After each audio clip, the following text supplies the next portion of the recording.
Hello there, my name is Cal. This video is going to be about the great failure of the movie Captain America Winter Soldier. Now, as a former instructor and former teacher, I'm not going to just tell you about the failure of the movie, I'm going to actually prove it to you.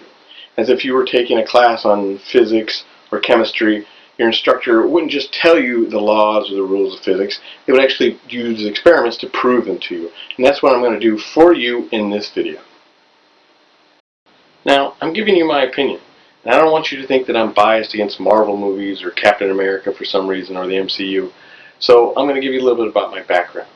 I've read and collected comics for many decades, and I've always been a fan of the Shield versus Hydra stories, whether it be Captain America versus Hydra or Nick Fury versus Hydra.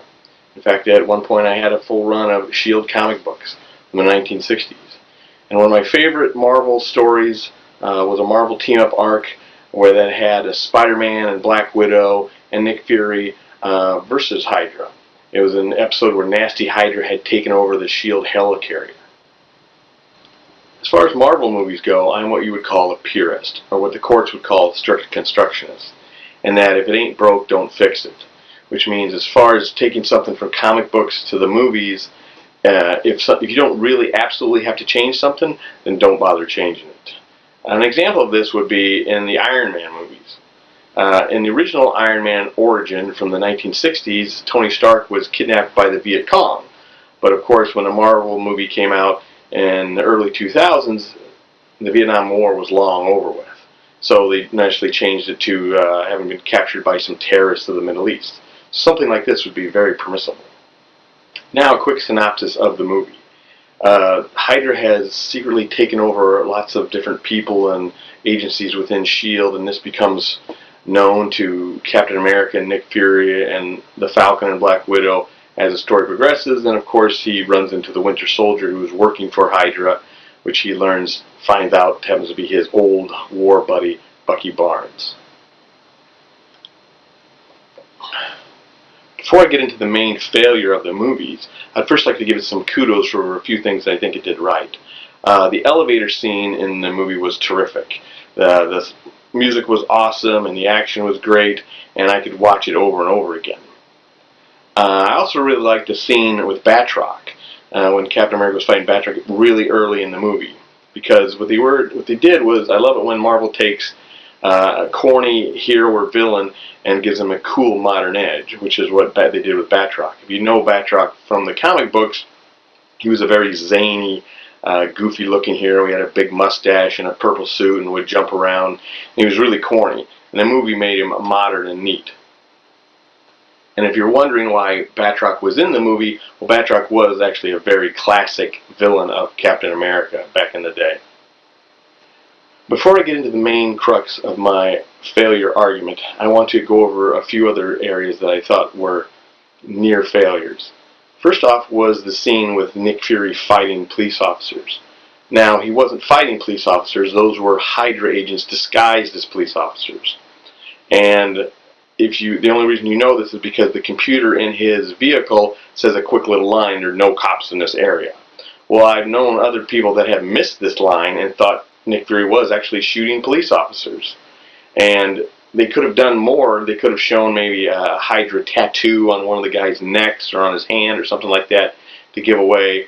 Or what they could have done is they actually could have had them in Hydra uniform. I don't know why they just skipped that, because Hydra is known for having their soldiers in their very goofy green uniform. But next is how they used Jasper Sitwell in the movie. Jasper Sitwell in the movie was a bad guy. He was a Hydra agent. But in the comic books, Jasper was one of my favorite SHIELD agents. He was young and enthusiastic and kind of overboard with rules and regulations, and he would sometimes be a pain in the butt to Captain America or Iron Man because he always had to do things by the book, how SHIELD wanted to him. So I really liked Jasper Sitwell, and then in the movie they completely ruined his character. And my third minor failings is the final fight scene between Captain America and the Winter Soldier, where Captain just kind of refuses to fight him and say, "Hey, you're my friend, we'll always be friends, I'm not going to fight you." Well, Cap, you could beat him up and take him in or something like that. You don't have to kill the guy, but it's just the thing that, we'll always be friends, even though I haven't seen you in 70 years, we'll always be friends.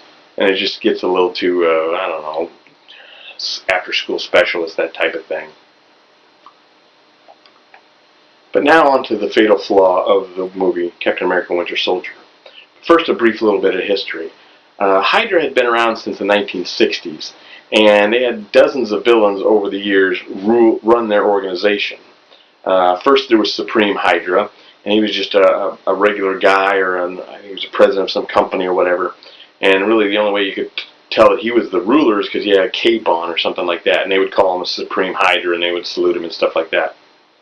Then there's the Red Skull, and the Red Skull is a natural fit as a leader for Hydra, because Hydra had evolved from the Nazis, and so they had a Red Skull.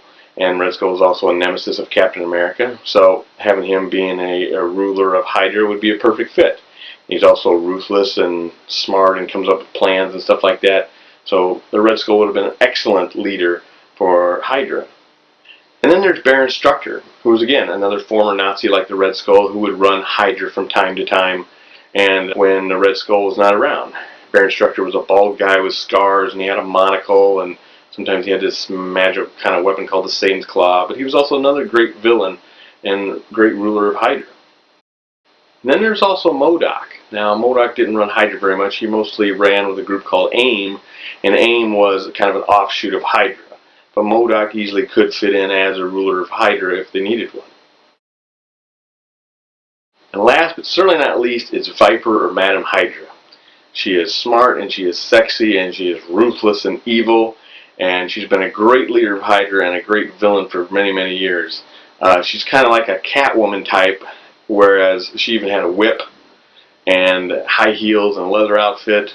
But whereas Catwoman would just steal stuff, Madam Hydra wanted to rule the world and had no problem with killing civilians or anything like that. Madam Hydra was a very evil person.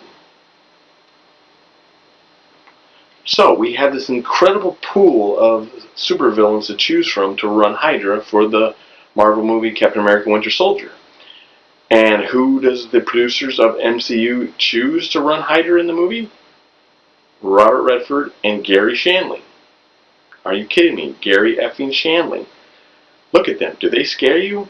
Do they look intimidating in any way?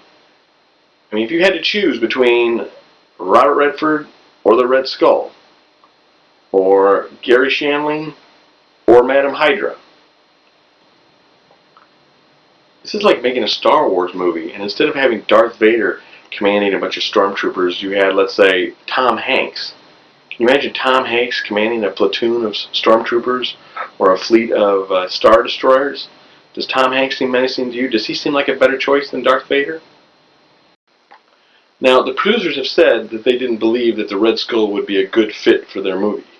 But I'm a person who believes that once you've created a universe, it kind of runs on their own. You don't put something in or out just because you have some feeling about it. If a Red Skull had started Hydra in the first movie, then he should be running Hydra in the second movie. Or if not, then you could have somebody like Madam Hydra or Baron Strucker running Hydra. Anybody other than Robert Redford and Gary Shandling. After all, it is a superhero movie, so I would like to see superheroes fighting supervillains as opposed to fighting some guys in suits. Anyway, that's my take on the movie Captain America Winter Soldier. Hope you enjoy the rest of your evening.